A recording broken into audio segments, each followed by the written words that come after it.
दुनिया तुम्हें मिटाना चाहती है, ये दुनिया तुम्हें खत्म करना चाहती है। अरे क्या तुम नहीं देखते हो सोशल मीडिया का जमाना चल रहा है, इन जालिमों ने क्या किया है, कभी तुमसे तुम्हारी मस्जिदें छीनी है, कभी तुमसे तुम्हारे मदरसे छीने हैं, कभी तुमसे तुम्हारी खानकाहें छीनी है। अरे ये दुनिया तुम्हें मिटाने में लगी हुई है और मुसलमानों तुम कहाँ गफलत में डूबे हो, कोई शराब खाने पर है, कोई सट्टेबाजियों में है। जलसों का जो मकसद हुआ करता है वो सिर्फ और सिर्फ दीन सीखना हुआ करता है। हम और आप यहाँ पर दीन की बातें सीखने के लिए आए हैं। अगर हम तक दीन पहुंचे, हमें चाहिए कि उस पर अमल भी करें। अब दीन का जो मामला है वो रियाकारी से इसका कोई ताल्लुक नहीं है। बात को समझना, दीन का जो भी मामला है उसका ताल्लुक रियाकारी से नहीं है, दिखावे से भी नहीं है कि हमने फुला हजरत को बुलाया है तो मजमा जमा होगा, हमने फुला नातमा को बुलाया है तो भीड़ जमा होगी, हमने फुला नकीब साहब को बुलाया है तो हजरत बहुत ज्यादा पब्लिक आ जाएगी। अगर इस ख्याल से जलसा सजाया गया है तो याद रख लेना, ना तो ये जलसा किसी काम आना है, ना हजरत किसी काम आना है, ना तकरीर किसी काम आनी है। अगर इस नियत से सजाया गया है अल्लाह और उसके रसूल का दीन सीखा जाएगा, चाहे बताने वाला बरेली से आया हो, चाहे बताने वाला बहेड़ी का हो, चाहे बताने वाला मोहल्ले का हो, तो इंशाअल्लाह दुनिया संवरेगी और दुनिया संवरेगी तो इंशाअल्लाह आखिरत भी संवरेगी। वाह वाह वाह, जिंदाबाद जिंदाबाद, बेशक समझ रहे हैं आप? तो दीन को समझने का और सीखने का जज्बा रखें, दीन को समझने का और सीखने का जज्बा रखें। कभी कभी ऐसा होता है, आप क्या समझते हैं जलसे में क्या पैसा खर्च नहीं हुआ होगा? हजरत तकरीबन 50-60 हजार रुपए के आसपास खर्च हो चुके होंगे या हो जाएंगे। और ये पैसा किसी पेड़ पर नहीं उगता है, ये पैसा जमीन नहीं उगलती है, ये पैसा आसमान से नाजिल नहीं होता है। इंसान सर से लेकर के पांव तक पसीना बहाता है, तब कहीं जाकर के इंसान की जेब में पैसा आता है।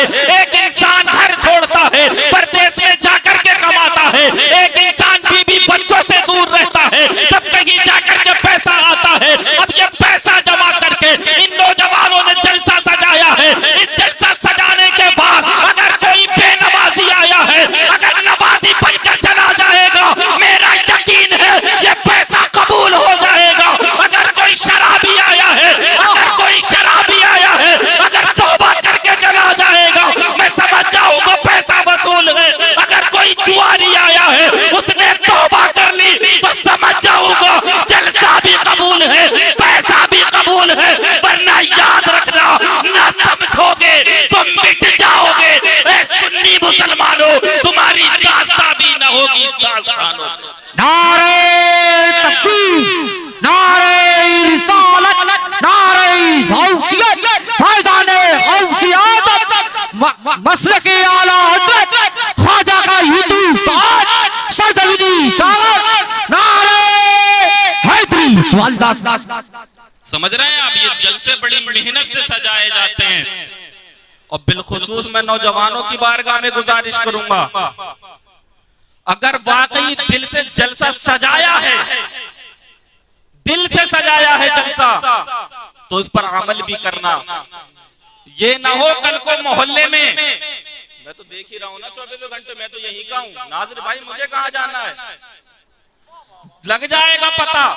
आखिर जलसा दीन समझने के लिए सजाया गया था या नाम के लिए सजाया गया था? 2 दिन के अंदर ही रिजल्ट नजर आ जाएगा। मैं कल से नहीं परसों से भी देख लूंगा, 1 हफ्ते के बाद भी देख लूंगा। अगर मस्जिद से हय्या अला सलाह की अज़ान की आवाज आएगी और नौजवान चौराहों पे खड़े रहेंगे, मैं समझ जाऊंगा जलसा दिखावे के लिए किया गया था। अगर मस्जिद से अज़ान की आवाज आएगी, इनकी बातें खत्म ना हुई, मैं समझ जाऊंगा जलसा दिखावे के लिए किया गया था। अगर नौजवानों ने अपनी गप्पे शप्पे ना छोड़ी,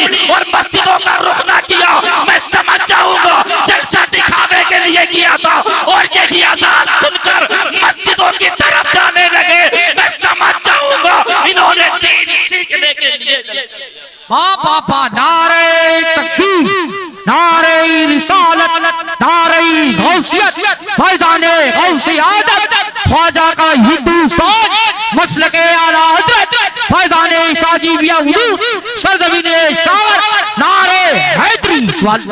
सबसे ज्यादा कमी जो नौजवानों के अंदर है, सबसे ज्यादा कमी वो ये है कि हमारे यहाँ नौजवान बेनमाजी बहुत है, बेनमाजी बहुत। मस्जिद से अजान की आवाज आती है लेकिन यहाँ चौराहे की भीड़ खत्म नहीं होती है। मस्जिद से अजान की आवाज आती है, यहाँ के बुजुर्गों की बातें खत्म नहीं होती हैं। मस्जिद से अजान आ रही है कि हैया अलस सलाह, आ जाओ नमाज की तरफ। मस्जिद का मुअज्जिन पुकार पुकार कर कह रहा है हैया अलल फलाह, आ जाओ कामयाबी की तरफ। मस्जिदें तुम्हें कामयाबी की तरफ बुला रही है, लेकिन एक मुसलमान क्या हो गया है, दिनों रात बातों में लगा हुआ है, शराब खाने के अड्डे आबाद कर रहा है, जुआ खाने के अड्डे आबाद कर रहा है, सट्टेबाजी में लगा हुआ है कि तुम्हें पता नहीं है और तुम ये चाहते हो कामयाबी तुम्हारे कदमों में आ जाए। तो याद रखना, कामयाबी शराब खाने में नहीं है, कामयाबी जुआ खाने में नहीं है, कामयाबी गप्पे शप्पों में नहीं है। अरे कामयाबी कहाँ है? जो मस्जिद से आवाज आती है हैया अलल फलाह, आ जाओ कामयाबी की तरफ। अगर तुम मस्जिद में चले जाओगे तुम कामयाब होते हुए नजर आओगे। कामयाबी अगर कहीं पर है तो वो नमाज के अंदर है, और आज नमाजों से हमारा नौजवान तबका बिल्कुल दूर। और हद तो ये है, किसी को तो वुजू और गुस्ल का तरीका ही नहीं पता। और इससे आगे बढ़ के बता दूं, अगर वुजू और गुस्ल आता भी है तो मस्जिद में जाते हैं, एक दूसरे को कॉपी करके नमाज पढ़ते हैं।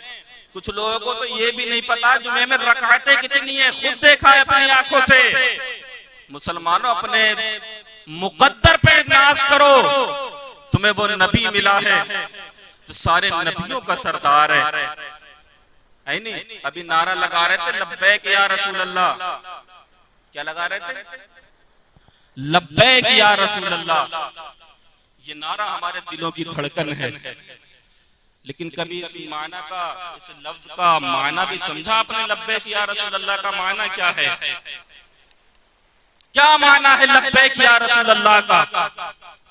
कोई भी मजमे में से खड़े होकर बता सकता है, इजाजत है, बता दे लब्बैक या रसूल अल्लाह का माना क्या है? बस नारे लगाते हो। इसी बात का तो शिकवा है हमें कि खाली नारेबाजी में आ गए हो। फिर हमारे ऊपर टाइटल लगाया जाता है, ये नए मौलाना है, ये खुराफाती हो गए हैं, अरे ये नई नई बातें छेड़ देते हैं। ताजिए को लेके हमें बदनाम किया जाता है, हमें खुराफाती कहा जाता है। अरे तुम जिसके नारे लगाते हो तुम्हें नारों का मतलब पता नहीं है, खुराफाती हमें बताते हो। अरे मातम करो अपने नसीबे पे, तुम्हें तो फातिया ना आती है, तुम्हारे तो बाप का इंतकाल हो जाए, फातिया के लिए हमें ढूंढते हो। तुम्हारे यहाँ जुमरात वाले दिन अगर हम ना मिले तो फातिया ना हो और हमें खुराफाती बताते हो।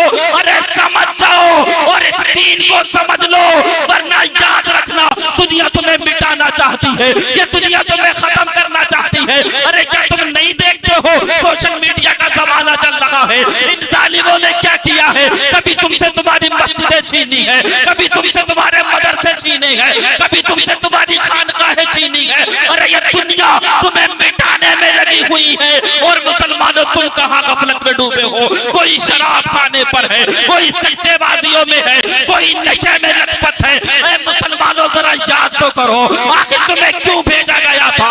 आखिर तुम्हें क्यों बुलाया गया था? अरे तुम आखिरी नबी की उम्मत हो, मेरे नबी ने तुम्हें बड़ी मोहब्बत से नवाजा है। मेरे नबी तुम्हें याद कर करके रोया करते थे। जब मेरे नबी दुनिया में आए थे तुम्हें याद कर रहे थे, जब मेरे नबी मेराज पर गए हैं तो तुम्हें याद कर रहे थे, जब मेरे नबी दुनिया से गए हैं तो हमें याद कर रहे थे। मेरे आका अपनी उम्मत से इतना प्यार करते हैं, मेरे आका अपनी उम्मत से इतनी मोहब्बत करते हैं, लेकिन उम्मत ने क्या किया है? उम्मत ने तो अपने नबी की आंखों को ठंडक भी नहीं पहुंचाई।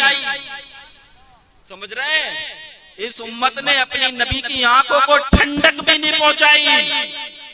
मेरे आका अलैहिस्सलाम ने इरशाद फरमाया, नमाज मेरी आंखों की ठंडक है। बात को समझो जरा, क्या बात? नमाज मेरी आंखों की ठंडक। कैसे उम्मती हो अपने नबी की आंखों को ठंडक नहीं पहुंचा सकते और दावा करते हो जन्नत में जाने का। अरे कदम दूर पर अपनी मस्जिद न जा सके तो जन्नत में कैसे चले जाओगे? कदम दूर पर अपनी मस्जिद में ना जा सके तो कैसे जन्नत में जाने का दावा करते हो? ये तुम्हारा ख्याल बातिल है, तुम्हारी खाम ख्याली है। इसलिए बारगाह के मुस्तफा में आ जाओ, अपने रब की बारगाह में तौबा कर लो, उसकी रहमत के दरवाजे खुले हैं। वो तो इरशाद फरमाता है ला तक़नतू मिन रहमतिल्लाह, अल्लाह की रहमत से ना उम्मीद मत होना। अगर कोई बंदा उसकी बारगाह में सच्ची तौबा करता है वो ऐसे माफ कर देता है जैसा कि आज ही माँ के पेट से पैदा हुआ। बाबा जिंदाबाद। बेशक सवाल